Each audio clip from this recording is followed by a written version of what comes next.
kelompok 5 mata kuliah pembelajaran PPKN SD. Pada kesempatan ini akan membahas terkait bagaimana memahami video pembelajaran di SD. Video pembelajaran menyajikan pesan belajar melalui kombinasi gambar bergerak dan juga suara yang simultan. Tentu di sini adanya video pembelajaran tidak semata-mata hanya untuk hiburan saja, melainkan untuk sebagai perangkat yang dirancang secara sistematis untuk mencapai tujuan pembelajaran yang ingin dicapai, dan tentunya untuk membantu bagaimana pembelajaran tersebut berjalan dengan relevan dan menarik bagi siswa SD. Baik, yang pertama di sini kami akan membahas apa sih pengertian dari video pembelajaran dan apa fungsi video pembelajaran dalam memaparkannya pada pembelajaran di SD. Nah, video pembelajaran adalah media yang menyajikan pesan-pesan pembelajaran melalui visual dan audiovisual secara bersamaan. Nah, fokusnya di sini adalah membantu proses belajar dan bukan sekedar sebagai hiburan saja. Nah, di sini teman-teman, video pembelajaran sangat dianjurkan atau disarankan kepada kita dalam menerapkannya pada proses pembelajaran di SD. Nah, tentu di sini video pembelajaran sangat efektif karena video pembelajaran dapat menampilkan materi-materi yang akan kita jelaskan kepada anak SD. Selain itu juga, video pembelajaran dapat menarik perhatian siswa yang mereka tidak hanya sekedar mendengar atau memahami materi saja, tetapi mereka bisa melihatnya secara langsung, sehingga memungkinkan bagi siswa untuk lebih mudah memahami materi yang dijelaskan oleh guru. Nah, untuk itu saja mengenai pengertian video pembelajaran. Untuk materi selanjutnya saya persilakan kepada teman saya. Baik, yang kedua kita akan membahas bahan penyusunan.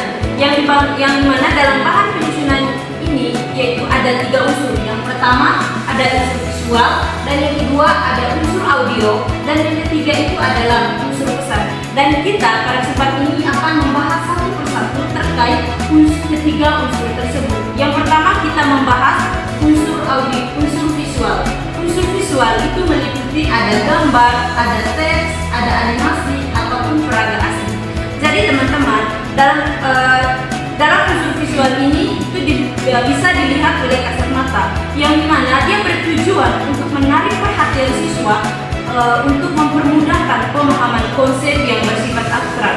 Unsur ini itu meliputi ada gambar, ada teks, ada animasi, dan juga ada peraga asli. Yang dimana pertama itu adalah gambar dan teks. Dalam gambar dan teks itu berisi fondasi utama informasi terkait materi pembelajaran. Sedangkan yang kedua itu adalah animasi. Dalam animasi itu memberikan kesan hidup dan dinamis. Dan yang ketiga peraga asli. Dalam peraga asli itu berisi objek nyata yang membantu visualisasi konkret.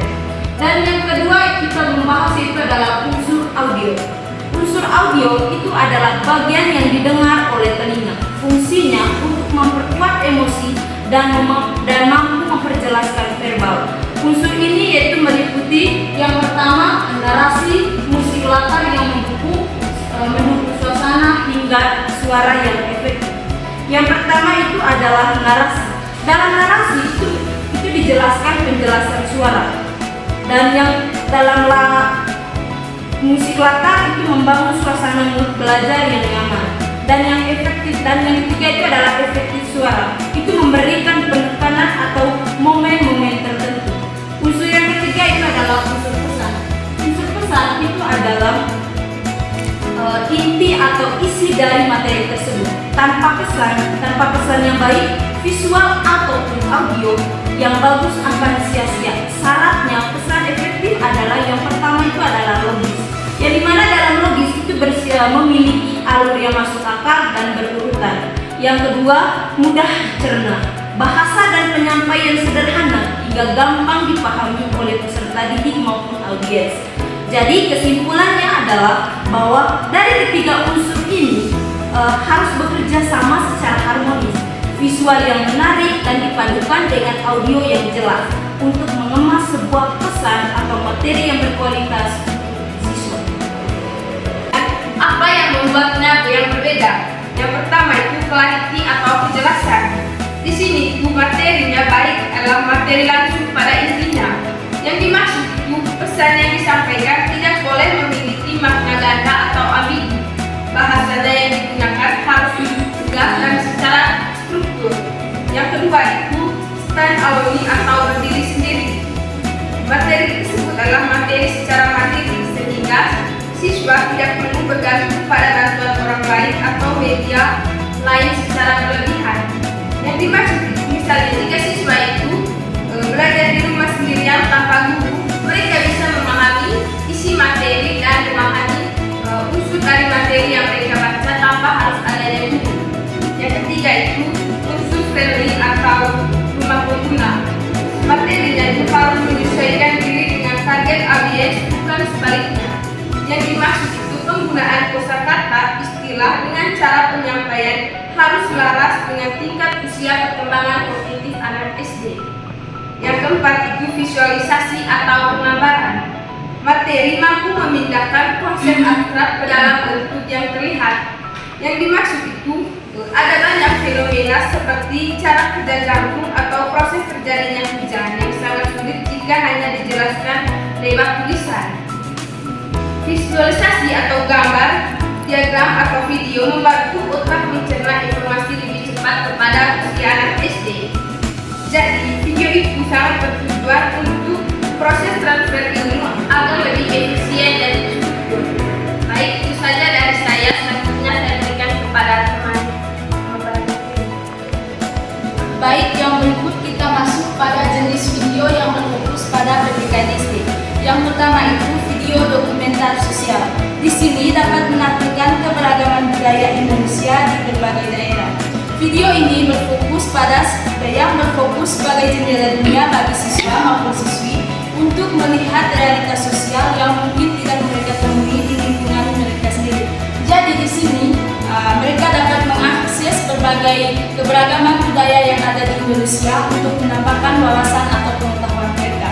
Yang kedua yaitu video roleplay atau drama. Di sini dapat mencontohkan perilaku siswa yang jujur dan atau musyawarah di kelas untuk memahami nilai Pancasila.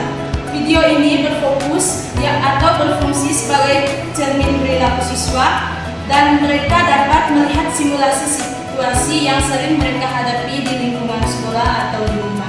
Baik, selanjutnya saya berikan kepada teman saya. Baik, yang berikutnya tentang video animasi nilai. Video animasi nilai menjelaskan konsep abstrak seperti keadilan atau kelautan melalui cerita karakter kartun yang menarik bagi anak-anak. Video animasi adalah tayangan yang menggabungkan gambar, gerak, teks, dan suara untuk menciptakan pengalaman belajar yang menarik. Media ini efektif untuk menjelaskan konsep abstrak seperti keadilan atau kelautan karena dapat merangsang pikiran, perasaan, dan motivasi peserta didik melalui ilustrasi visual yang disertai narasi.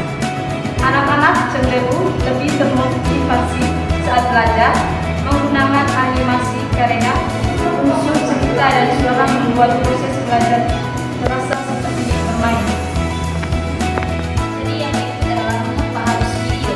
Jadi video ini memiliki fungsi utamanya sebagai penyajian informasi yang mampu memanipulasi ruang dan waktu.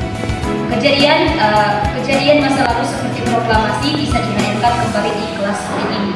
Jadi tujuan akhirnya adalah meningkatkan motivasi dan minat belajar siswa, memperjelas materi yang abstrak seperti simbol-simbol negara, dan memberikan pengalaman belajar yang konsisten bagi seluruh siswa. Jadi yang kita ketahui bahwa video ini memiliki fungsi dan tujuannya. Jadi fungsinya yang pertama itu mengatasi keterbatasan pengalaman dan ruang kelas, meningkatkan daya ingat dan pemrosesan informasi, dan menyediakan pembelajaran fleksibel. Jadi video edukasi dapat diakses kapan saja dan di mana saja, memungkinkan siswa untuk mengulang materi sesuai kebutuhan mereka sendiri. Jadi yang berikut adalah memberikan contoh nyata. Jadi video dapat memberikan contoh nyata dari teori yang dipelajari melalui simulasi atau animasi yang dapat memicu diskusi dan pemahaman yang lebih mendalam. Dan yang berikut adalah mengurangi kebosanan. Jadi karena menampilkan sesuatu video yang interaktif dan menarik dapat membantu mengurangi kebosanan. Jadi selanjutnya memberikan kesempatan untuk pemaparan selanjutnya. Yang pertama, definisi